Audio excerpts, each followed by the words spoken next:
Qu'est-ce qu'on va manger? Un barbecue.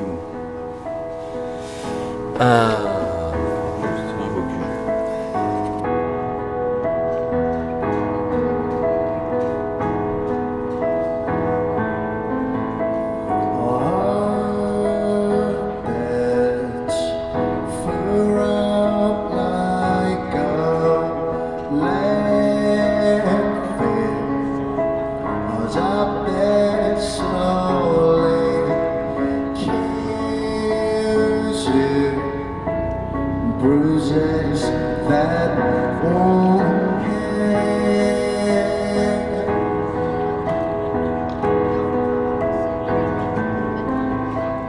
You look so tired and happy.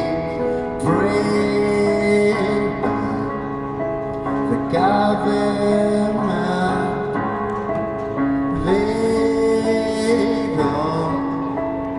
They don't speak for us.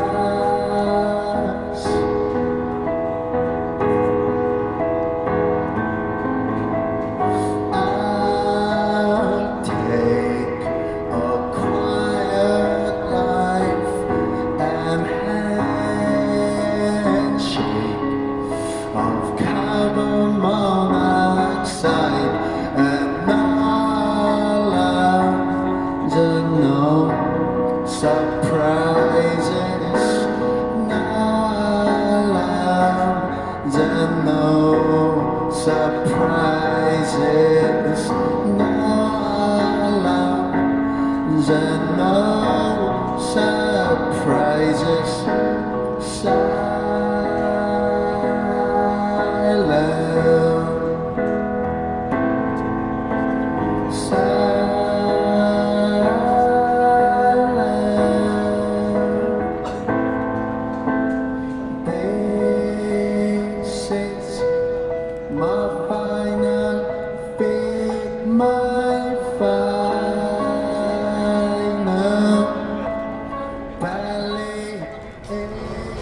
On est où là? Hein? Songchon. Sokchon. Songchon Osu. C'est un joli parc à côté du grand centre commercial du Lotte World.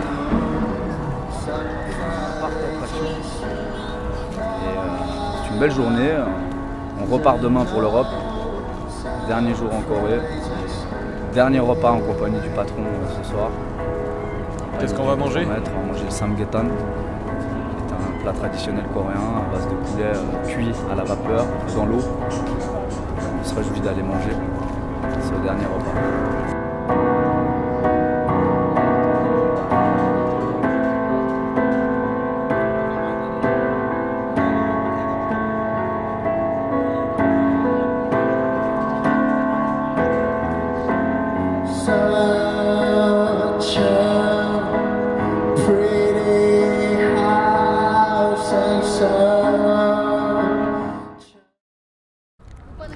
Nous sommes aujourd'hui avec Dimitri Berthet, le représentant suisse de l'école Jinjunkwon.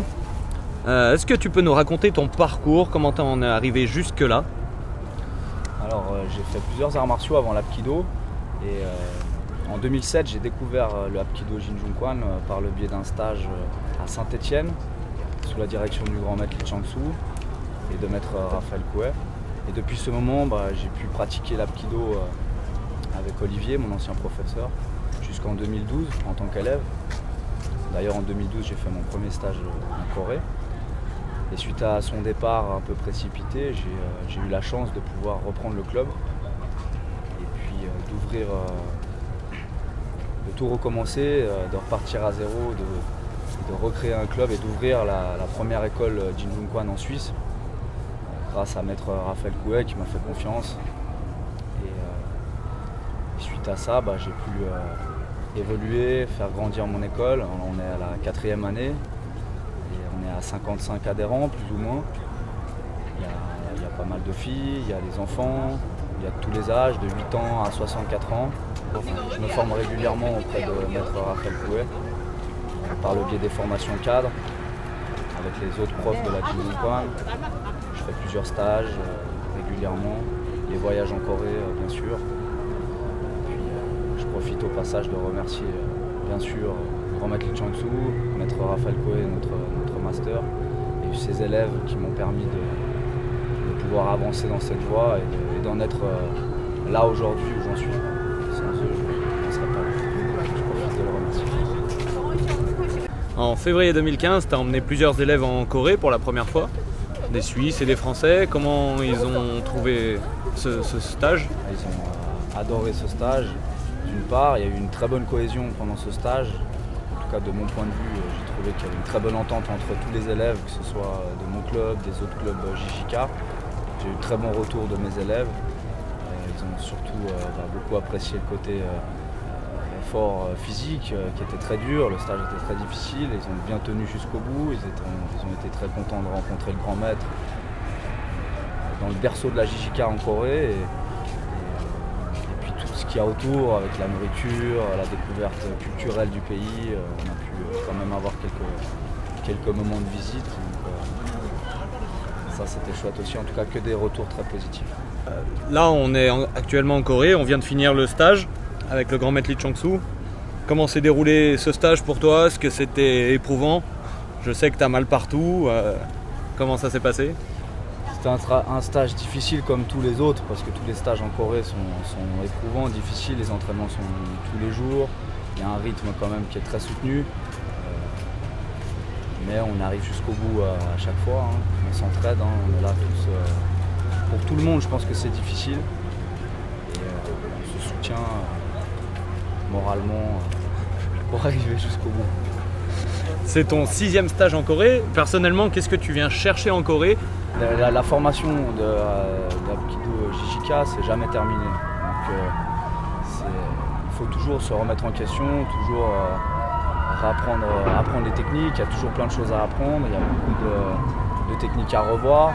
Il faut aussi se maintenir physiquement, apprendre à se dépasser, travailler son mental. Et d'un point de vue purement martial, c'est pour ça que je viens régulièrement, parce que j'en ai besoin. Et en tant que professeur, on est obligé de toujours être dans la formation continue et de garder le rythme. C'est très important. Après, il y a tout le côté à côté du tapis? Côté du tapis, philosophique, d'apprendre ne serait-ce que déjà la culture coréenne, c'est important, on enseigne un art martial coréen, c'est important de savoir d'où il vient, de rencontrer les maîtres qui ont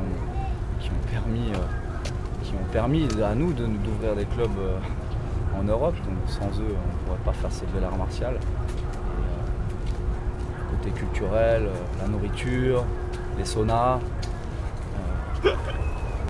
Et puis il y a aussi le côté cohésion de groupe. C'est vrai qu'on est tous ensemble tous les jours et il y a des liens qui se créent, des amitiés. Ça fait partie des valeurs de l'Apkido JJK. On n'appelle pas ça une famille pour rien. C'est aussi dans ces moments-là qu'on peut dire que la JJK c'est vraiment une famille. Cette année, il y a eu chaque jour des vidéos résumées de la journée d'entraînement. Tu as été beaucoup mis en avant. Qu'en penses-tu? Tout d'abord, on peut te remercier, Michael Pipier. Sans toi, on n'aurait jamais autant de souvenirs. Mais tous ces souvenirs-là qui seront gravés, je pense, et bien d'autres qui ne sont pas dans ces vidéos. Mais c'était une très bonne idée de ta part cette année de faire une vidéo par jour.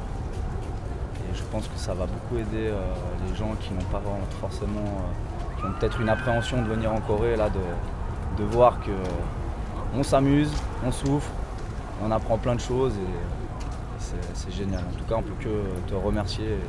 Je pense que tout le monde te remercie. Merci à vous.